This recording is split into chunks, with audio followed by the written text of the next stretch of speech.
So we picked up this amazing Antec Skeleton case. It is absolutely filthy, but let's see if it runs and then we can strip it down and get it ready for testing.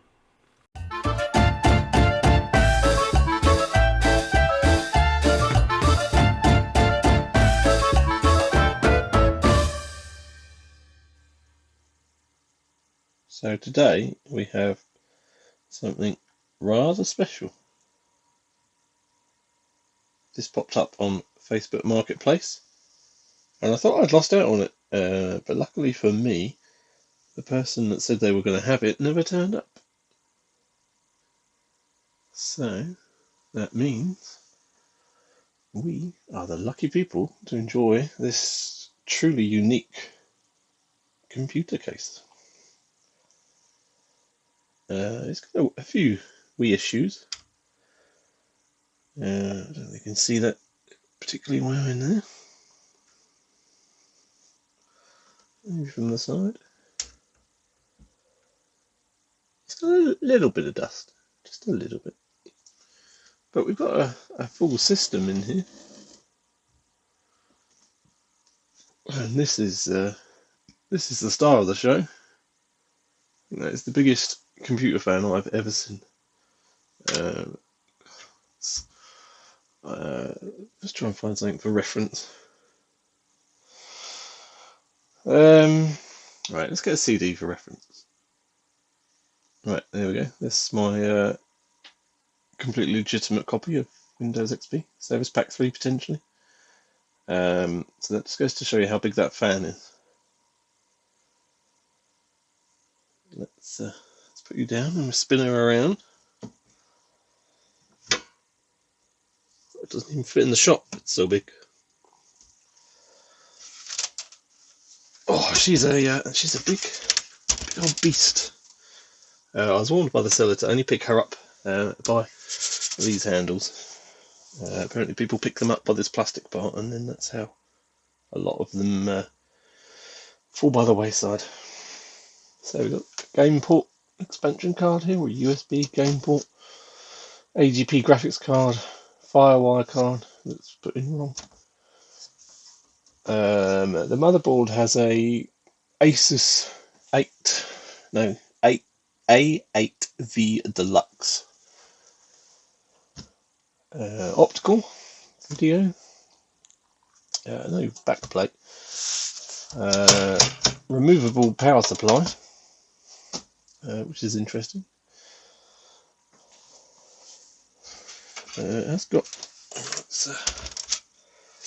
these are quite cool. I like these removable hard drive caddies, and they're rubber backed as well to reduce vibration.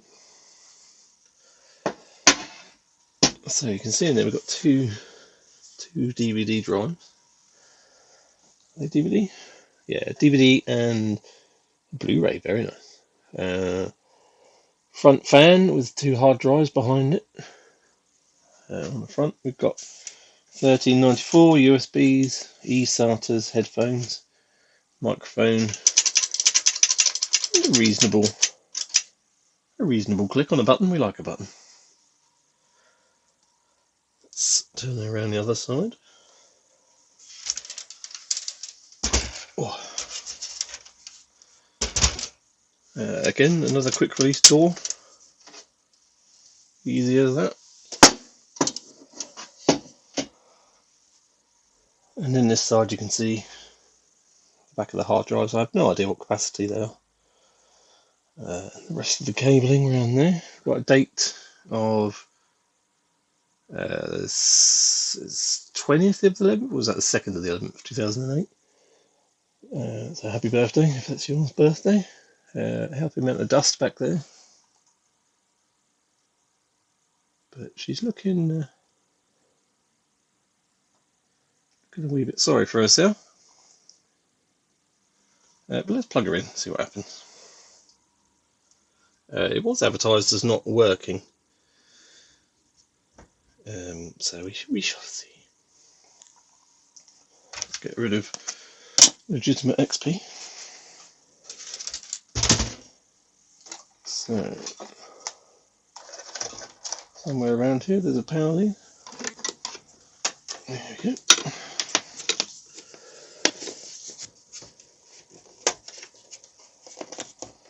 Oh, blimey. She's fired to life straight away. I haven't even pressed any buttons. We haven't got a monitor hooked up at the moment. Let's sort that out.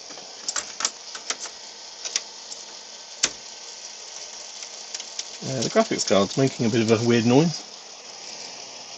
Don't know if you can hear that. It's a dry bearing. But the monitor has dropped into power save mode. So we've got no kind of output. But look at that fan. Let me turn the light on.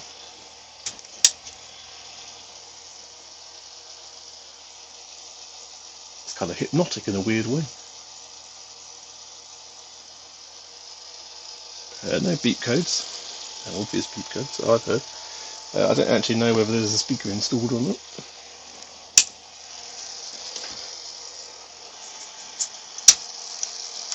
No on-board video, so potentially GPU issues. We could just try reseating the RAM, but I think that trick only works on Dell. We can see what the graphics card is while we're here. It's so easy to work on, it's ridiculous. I did get this as a view to using it as a... Oh, okay, she switched herself back on again. A test bench. I've got a lot of motherboards that need testing. Oh, she's still plugged in, that's why. Right. Can we turn off again? Thank you. So we've got a rather dusty looking PNY GeForce 6600 DDR 128 megabytes. So it doesn't feel the worst, but it's definitely making a squeaky noise. Let's see if we've got another AGP card we can just quickly shove in.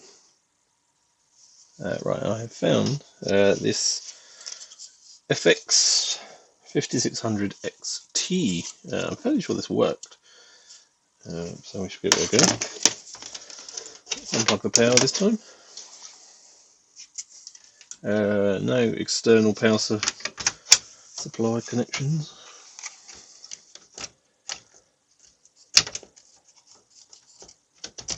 It's so nice being able to get my hand all around the car.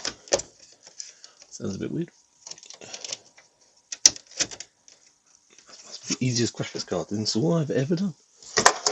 Right, DVI input. Monitor drops into power saving mode, so we have a connection.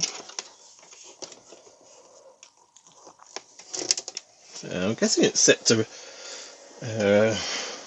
restore to original state on power loss. Oh, the monitor's gone green. And there we go. A dodgy graphics card. Let's move those scissors out of the way. Scanning IDE drives.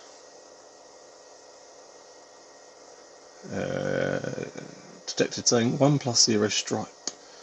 It's a RAID configuration, isn't it? Is it going to boot? It is. Boot into something.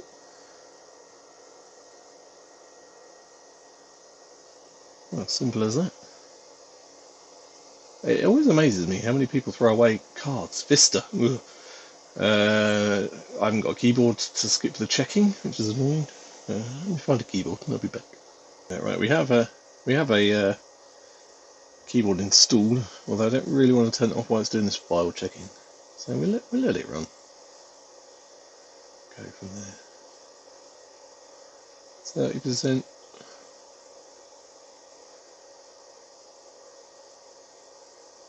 I know Windows Vista isn't particularly popular among most people, but I've never had an issue with it.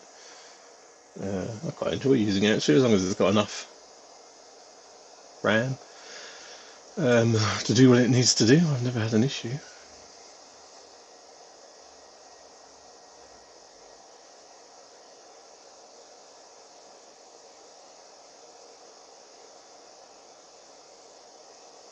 The amount of air that this fan moves is ridiculous, but not unsurprisingly, considering it's huge.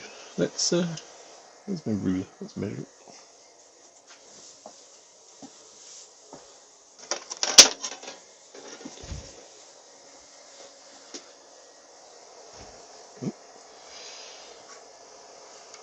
Right, we have approximately 220 millimeters of fan girth, which isn't terrible. Right, so that took about 3 minutes. I turned the recording off just to save camera footage. So let's see what it does this time when it reboots. Let's see if we can get a better picture. I'm just going to leave it to boot. Overall, I'm quite impressed with how quiet the system is. As I say, this moves a stupid amount of air.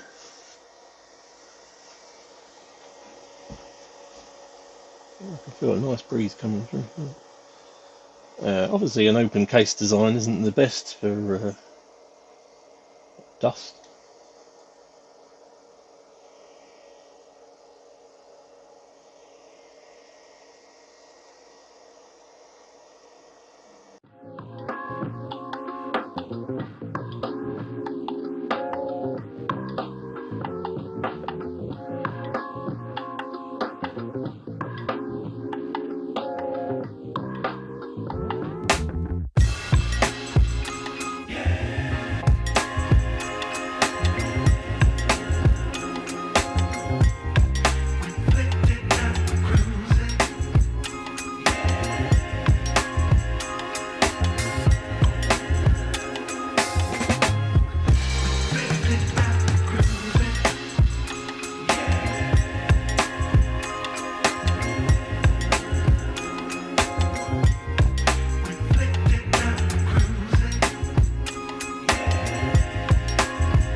So we've cleaned it up and I think it would be a really useful testbed.